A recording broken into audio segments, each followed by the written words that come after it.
We start with breaking news at 6. An alert in Norfolk. An SUV slams into a woman, and neighbors say this was no accident. Police are calling this an act of vehicular assault. This all playing out right now on Shoup Avenue near Tidewater Drive.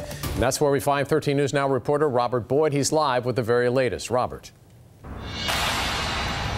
Well, David and Regina, people who live around here say it's fortunate that no one was killed out here today. Now, according to witnesses, a group of people were in some sort of altercation outside this church right here behind me. And then the victim in this case tried to break it up. And then, bam, the SUV slammed right into the group of people, hitting the building. And witnesses say it was definitely on purpose. Now, the woman who was hit was picking up some lunch at the restaurant right next door, according to witnesses, and just happened to be at the wrong place at the wrong time. She was taken to the hospital with severe injuries to both her legs. Now, as for the SUV responsible for the crash, a witness says she saw a man and woman jump out of the front seat and then grab two babies in car seats from the back seat. Then they began yelling at the people who were actually trying to help the victim.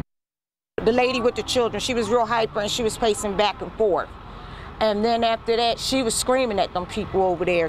And then they set her on the ground. He was standing up, then they handcuffed both of them.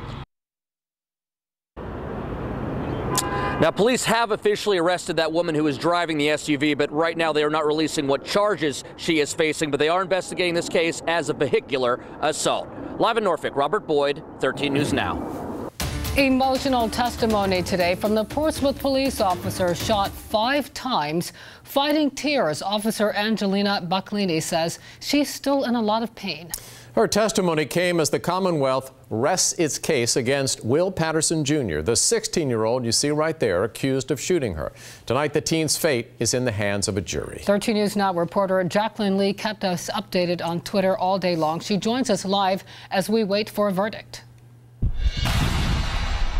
Yeah, Regina and David, the jury just came back with a question. They said, are we allowed to infer permanent damage based on her current condition? And they are referring to Officer Angelina Baclini. And this question is in reference to the aggravated malicious wounding charge. The judge said that they've heard all the evidence that they need and they have to determine their decision based off of what the court has given them so far. So the question here at hand is, did Will Patterson deliberately plan and attempt to kill Officer Angelina Baclini back in November? The prosecution says yes. During closing arguments, they played the body camera footage again and argued that Patterson's decision to reach into his waistband and shoot the gun 6 times, 5 bullets hitting Baclini, meant it was premeditated.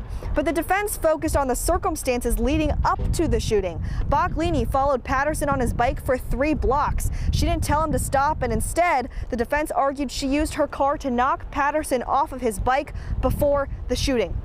The defense argued Patterson couldn't have planned Baclini was going to follow him, so it couldn't have been premeditated. Now, the jury said they still want to deliberate. It sounds like a verdict may be coming in a little bit later, so of course we'll have updates for you on our website at 13newsnow.com. Live in Portsmouth, Jacqueline Lee, 13 News Now.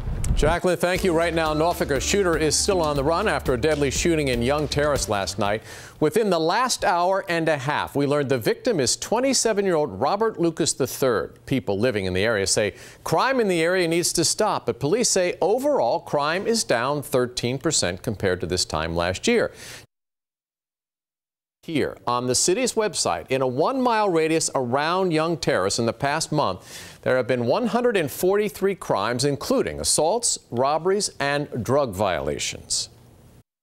I just try to stay away from it, get away when I can. Sometimes I don't stay here for weeks at a time.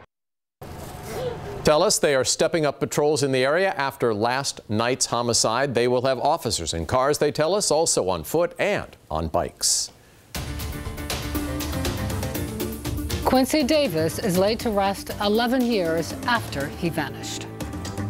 Smile that could brighten up the room, and a sense of humor I don't believe he knew he had. Heads hung low as the family remembered the boy who never got to grow up. His body was found 3 years ago, stuffed in the trunk of his mother's car. Today, Quincy Davis's family got the funeral he never had. 13 News Now reporter Nico Clemens picks up the story. It's been a long 14 years, but finally, closure for Quincy Davis's family. Finally getting laid to rest, so it's a joyous occasion. A community coming together to remember Davis, giving him the memorial service he never got a chance to get. Yes, I would.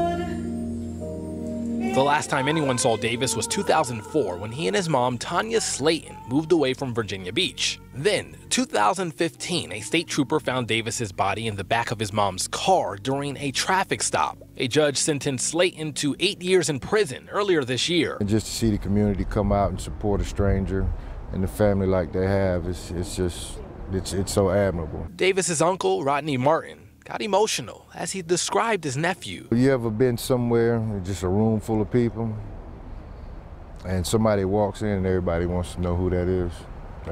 That's Quincy. He says his nephew loved to crack jokes. Uncle, I'm glad you didn't wear black. The Hampton Victim Services Unit actually put this memorial together. Quincy had no real ties to Hampton. However, they wanted to honor his memory by giving him a proper memorial and burial. We could not have done it without the community. Martin says it's been a long road. Quincy touched lives just like we did. But laying Quincy to rest finally gives the family closure. In Hampton, Nico Clemens, 13 News Now.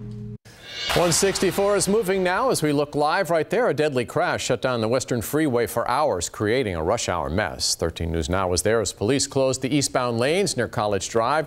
We're told the wreck was between a car and a tractor trailer. Medics weren't able to save the driver of the car. The truck driver, we're told, was not hurt. One person is hurt after an electrical fire in Hampton. Firefighters sent us this picture of the damage left behind on Horsley Drive. Flickering lights alerted everyone inside to a problem.